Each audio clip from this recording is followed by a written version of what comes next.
Yo, what's up guys? PKSparkxx here. Well, actually let me introduce myself to everybody who may be new to the channel. My name is PKSparkxx. I'm a Nintendo Let's Player and I'm just now getting back into the Yu-Gi-Oh game. Yes, that's back. I used to play a while back. I used to play when Insectors were very popular, and then I kind of got out the game around that moment because, I mean, I got burned out and I quit for like 4 years. But now we back thanks to the Dark Magician archetype, and I have a full set review of the latest set in the Yu-Gi-Oh TCG thanks to my friend Konami of Invasion Vengeance. Now, what I was going to do earlier is I was going to talk about every single card in the set, but that just takes way too long. So instead, I'm going to tell you guys my favorite cards in the set, and I'm going to tell you guys what I think about the set overall and what I think is going to be good for it. So if you guys like the format and you guys want to see more like this, because I've never seen anybody do a full set review, so if you want to see more like that, make sure y'all hit that like button for me, and let's get the video to exceed 300 likes. That's the goal, 300 likes. Last week's video was a 24 full box pack opening battle with my friends Ziggy and Icky. You guys can find that in the playlist linked in the description below. But right now, you guys want to see what, or want to hear what I think about this set. Overall, I think this set is really decent. It's not anything extravagant. It doesn't introduce anything phenomenal, but it does introduce 3 new archetypes, one of which I am really interested in, and I am going to be building actually, I've already started building a deck of it, but then I found out that there are some cards in the OCG that has not really come out yet. So when those cards come out, the archetype is going to blow up, and I'm going to be talking about that in this video. But I think it's going to blow up. It's going to be really good, and I'm excited for that. You also have a lot of singular cards that really do well in a lot of decks. Some of them are really splashable, some of them are splashable within a certain type, if that makes sense. I'll talk about that in the video. But overall, I think that this is a pretty decent set, and it's definitely worth picking up. Whether you just want to buy the single cards, or whether you want to go all the way out and buy a full box. Me, I enjoyed having a full box, 2 of them to open up. Yeah, see, I put 1 and 1, that equals 2. Yeah. But I enjoy having 2 of them to open up, and I think it's just a really good set that's worth your time and investment. Now, the cards that I think are really important. Well, let me just load this up real quick, and I'll show y'all what cards I think are really important. So how I'm going to do this is I'm going to talk about the individual cards first, and then I'm going to get into the full sets, the cards that bring in some support type. Which, by the way, I want to reiterate that Invasion Vengeance is more of a support set for other past sets than it is, introducing anything entirely new, such as all the support for Dark Magician with Dark Illusion, or I believe it was Shining Victories that brought in a whole bunch of support for the Blue Eyes archetype. So, starting off, we have DokiDoki, a card that I really do like, and something that if you want to build the magnet deck, which is introduced in starter deck Yugioh, is really essential. I have used it in my deck. It helps you mill your magnets so quickly, and then from this card, you can, on the next turn, or even on the same turn, really, depending on what time of turn you're in, what kind of turn you're in, you can start setting up. You can summon Berserkion on the same turn you use DokiDoki's effect. So it's really decent, nice idea for you to have. Just try to figure out how to use it, and I think that DokiDoki does really well in certain type archetypes. Right now we have Chemicritter Mythic Drago. Now the reason why I like this card is because it gives a new birth to Gemini monsters. I was talking to my friends about that a while back, and Gemini monsters have been kind of fell into the wayside. I do like Geminis though, just the idea of what they are. I really do enjoy them. You can use them as a normal monster, you can use them as an effect monster, and they're they work really well as a tandem, and you can do special things with them. And then you have some cards like it's the fusion monster that takes any 2 Gemini monsters to make it, super polyamorous or something like that. But it's the dragon, 2200 attack and defense, that every Gemini monster on the field is treated as an effect monster. So you can summon the Gemini and then just instantly have its effect. Or if you don't want to use that, then you can use it as a normal monster, and then you can use the cards that support normal monsters, such as Just a Break, little ideas like that. I mean, mind you, if you like Mirror Force is at 3 right now, so you don't really need Just a Break, but an example is Just a Break. So Chemicritter really bringing in some new life to Gemini monsters, and I like it. And then not to mention, if you summon a Gemini monster while it's on the field, you can discard 1 XYZ material monster, and then make your opponent send 1 card from their hand or field to the graveyard, their choice. So instant discard just for summoning a Gemini monster. Again, really nice idea. It sucks though that you need 2 level 8 Gemini monsters to bring it out, but otherwise, Chemicritter Mythic Drago. Well, first of all, fancy name. Second of all, amazing card. So the next card I want to talk about is Torque Tune Gear. Now, the reason why I like this card is because it is a Light Machine Union Tuner Effect Monster. Yes, that is everything about this card. Light Machine Union Tuner Effect Monster. I'm so eager to call it a tuner. But anyway, I like this card because it's a Union monster, so you can use it in the ABC deck. It's also a Light Machine type, so you can take advantage of cards that specifically target Light Machine type monsters. And any monster that is equipped with this card is treated as a tuner monster. So if you want to be that guy, you can include this in your deck. You can attach it to any of the ABC monsters, any of the ABC monsters, ABC, XYZ, have it be level 4, and then sync it together with another level 4 because they're all level 4, and you can bring out something like Red Dragon Archfiend or Stardust Dragon or whatever you may want to do. It's a really nice idea, and it really makes it splashable. When I start building my ABC deck, this is something I'm going to include. Torque Tune Gear. I'm definitely eager to try that one out. Arguably one of the most splashable cards in the entire set, we have Pot of Equitativeness. Now this card works in a plethora of ways. It works in the archetype that was introduced in INOV, which is the Crystons. It works in there, and it also works with the Magnets. Basically, you take 3 banished monsters, whether your opponent's or whether your own, shuffle them into the deck, and then you draw 1 card. Easy, right? You can recycle your monsters. So in my magnet deck, I plan on adding this, and then when I use the effect of Berserkion to send a magnet out of the graveyard to destroy an opponent's monster, when I have 3 of them, I can just use a Pot of Equitativeness. Speaking of banishing, when you summon Berserkion, you have to banish 3 of the electromagnets. So when you banish them, you can follow up with Pot of Equitativeness, bring them back. Should Berserkion be destroyed by any other way other than, I think you gotta be destroyed by card effect or battle, one of them. But when it's destroyed, you can summon them from the out of play. But if you want to, you can just drop Pot of Equitativeness, and it's a really nice idea. Let me know your ideas for Pot of Equitativeness in the comment section below as well. But definitely a splashable card that a lot of people are searching for. So this next card, Catalyst Field, once again going back to support Gemini monsters. Each turn, 1 level 5 or higher Gemini monsters you normal summon can be summoned without tributing. So if you if you have one in your hand, you can just summon it and be like, boom, level 5 monster on the field. Get mad. But yeah, also during your main phase, you can normal summon 1 Gemini monster in addition to your normal summoner set. So again, you can summon a level 5 or higher Gemini monster and then summon it again if you want its effect. Tell me that's not good. Like, I almost want to try a Gemini deck. If I wasn't getting back into the game and I hadn't lost all of my Gemini monsters, I would have definitely tried to build a Gemini deck right now. I'm gonna see what I can find though, make that happen. Because I'm really interested in seeing how much Catalyst Field can really help a Gemini deck. But anyway, it gets even better. Once per turn, you can target 1 card your opponent controls. Banish 1 Gemini monster you control, which again allows you to follow up with Pot of Equitativeness. That is treated as an effect monster and has its effect gain. Wait. Banish 1 Gemini monster you control. That is treated as an effect monster and has its gain effect until your point. What? You can target 1 card your opponent controls. Banish 1 Gemini monster you control that is treated as an effect monster and is affected until your opponent infect. Oh, okay. I'm sorry. I was reading that completely wrong. So basically, you can banish 1 Gemini monster that is treated as an effect monster. Banish it until the end phase of your opponent's next turn, and then cause them to destroy. You can destroy 1 of their cards. So again, Catalyst Field just helping out Geminis like crazy. I want to see how good a Gemini deck is now with just this field spell alone. So this secret rare card, so Sauravis the Ancient and Ascendant. I like this card because not only does it have real strong field effect, so it makes it worth summoning with the ritual card, but it also has an effect that you can use just by discarding it. You can ritual summon this card, blah blah blah, during either player's turn. When your opponent activates a card or effect that targets a monster you control, you can discard this card and negate the activation. During either player's turn, when your opponent would special summon a monster or monsters, you can return this card from the field to the hand, negate the special summon, and if you do, banish that monster or monsters. So, if this card's on the field, it pretty much says, yeah, no pendulum summoning, no blue eyes, alternate white dragon, none of that. If you special summon it, I'll just banish it and I'll return this card back to my hand. Then it protects your monsters while it's in the hand until you can pull Sprite's Blessing. It's a double whammy. I like it. It's a really good card.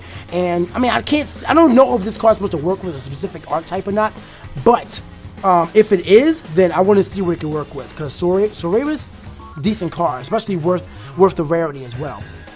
Another rarity I want to get into is Dark Requiem XYZ Dragon. Dark Requiem XYZ Dragon works with Dark Rebellion? Yeah, Dark Rebellion XYZ Dragon, and it just buffs up the abilities in tenfold. It's insane. 3,000 attack, 2,500 defense. You can absorb opponents' attack stats. I think it's destroyed. Once per turn, you can detach one XYZ material monster from this card, then target one face-up monster your opponent controls. Change its attack to 0, and if you do, this card gains attack equal to that monster's original attack. Now, the thing to note from there is that it's not until the end phase, it's not during the battle phase, it's period. You absorb that attack stat. So again, if you can summon this out against anybody, really, you can get like a 1,000-point boost, a 1,500-point boost, a 3,000-point boost, and just be a threat. And then not to mention, you take their attack points and make it 0. So that's an immediate, basically, a direct attack and destroying the monster at the same time. Really, really nice card. Effect. And then the second one's even better. During either player's turn, when your opponent activates a monster effect, you can detach one XYZ material from this card. Negate the activation, and if you do, destroy that card. Then, you can special summon one XYZ monster from your graveyard. Now, the thing to know about both of these effects is that it only gets it if Dark Rebellion XYZ Dragon is the material monster, or is a material monster. If it's not a material, then it won't get any of those effects. So, something to take note of.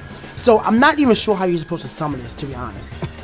Again, I'm getting back into the game, and I understand that you can sometimes overlay an Excel monster or an Exit monster. You can just overlay and say, alright, well, I have this monster on the field, I can summon this. But this one doesn't tell you can do that. Like, you know, if you have Dark Rebellion or Dragon, you can just summon this monster immediately. This one doesn't say you can do that. So I don't know how you're supposed to summon it with it, because there's 3 level 5 monsters and the kind of there's ranks. I don't know. So if you got, oh, I'm sorry for bringing the card too close to the camera. Okay, let me get that focus back. There we go. But yeah, this is a really nice card that I like. And if you guys can summon it, if you guys can tell me how to summon it, let me know in the comment section below so I can try this card out for myself. But Dark Requiem, you are strong. Another card that I like that's pretty splashable, something that I'm actually considering putting into my Dark Magician deck, because I am running Knights End Sorcerer, whatever it's called. You know what I'm talking about. But it's a level 9 fire machine type monster, and it's pretty decent. Once per turn, you can banish 1/2 the monster from your hand, field, or graveyard. Then, target one card on the field. Destroy it.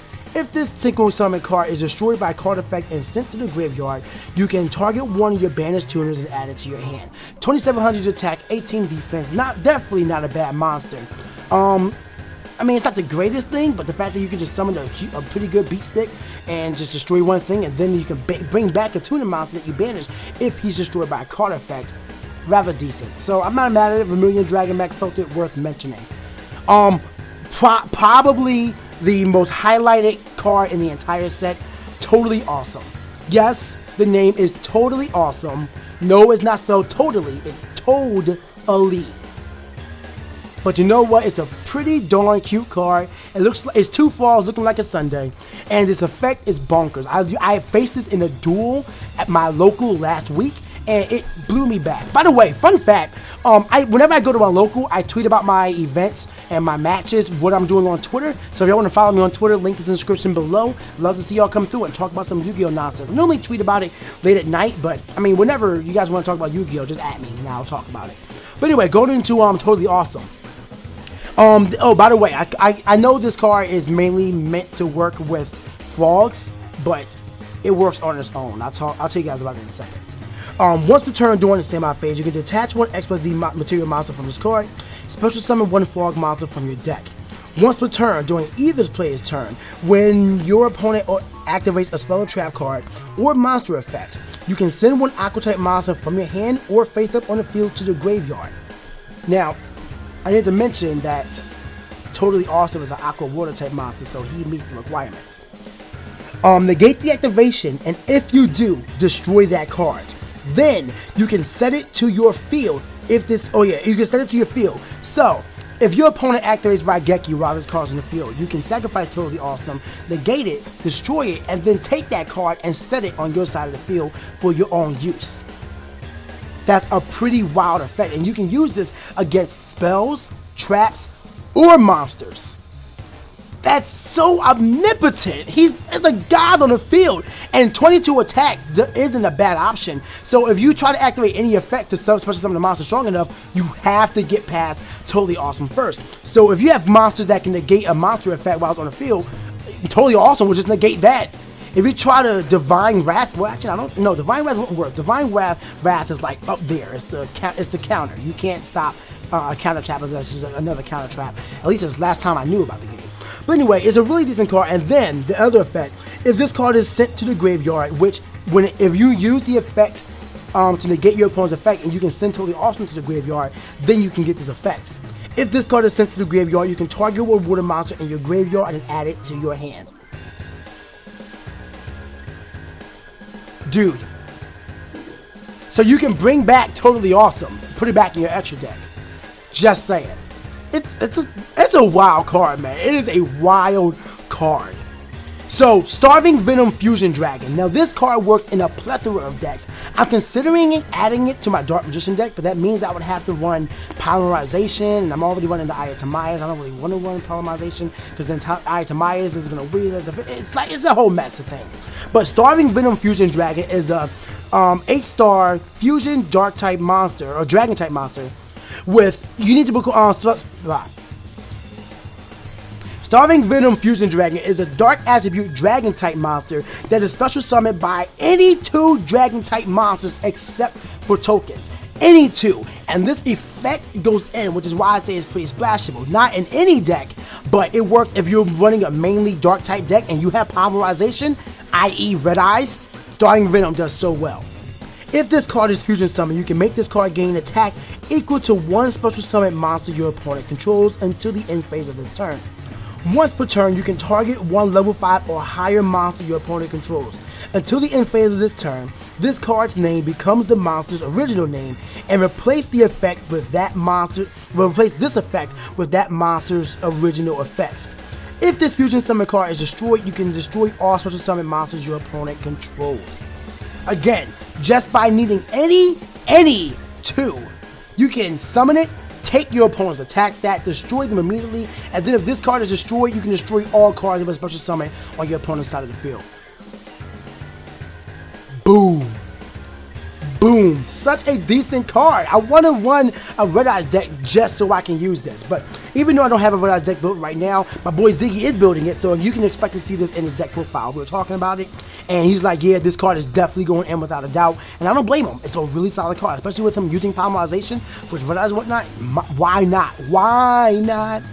Take a crazy chance. Okay, anyway, moving on. Another one of the sets that is just purely splashable is Dimensional Barrier. Dimensional Barrier is a really unique card. I don't know why it doesn't mention effect monsters, but when this card is activated, you can declare 1 monster card type, whether it's Ritual, Fusion, Synchro, XYZ, or Pendulum. And for the rest of the turn, neither player can special summon monsters of the declared type. Also, you can negate the effects of all monsters of that type while they are on the field. However, you can only activate 1 Dimensional Barrier per turn, so you can't just be like, okay, I'm going to stop your Pendulums and your XYZs and your Synchros. None of that. None of that. You only once per turn. But if your opponent summons something, you can just be like, yeah, no. So it's a really good splashable card. I can't see it being used rather well because it doesn't just say, I mean, I guess I know why it doesn't say effect monster, because a Synchro monster can also be an effect monster and then they'd be kind of broken. So I guess I understand it in that regard. But I was thinking like effect monsters, like just Blue Eyes Alternative. I hate mentioning that card, but just Blue Eyes Alternative, but I guess they go by frame or whatnot. I don't know. I don't know. But like I said, it's really nice just to stop your opponent from doing something that they want to do. They can't special summon, they can't activate it what's on the field, so they can just shut them down entirely. At least from summoning monsters that swarm in the field. So something to consider if you have an open spot in your deck, why not try out Dimensional Barrier? Why not? Alright. But going out of all the single splashable cards, we have a few archetypes I want to talk about that were supported in this archetype, in this set. One of them is the Paleozoics. Now you get, let me put all these other cards down. You get a ton of trap cards with the Paleozoics, and then you get this very nice, pretty Exceed monster. This card is unaffected by other opponents' effect. You can activate Paleozoic trap cards from your hand. If this card has a trap card as an XYZ material, you can attach 1 XYZ material from this card, add 1 Paleozoic trap card from your deck to your hand. You can only use this effect of Paleozoic Opobenia once per turn. So again, it's not to mention it's 2400 defense, not bad. Although it's only at level 2 or rank 2, so it's kind of hard to get out, a little hard to get out.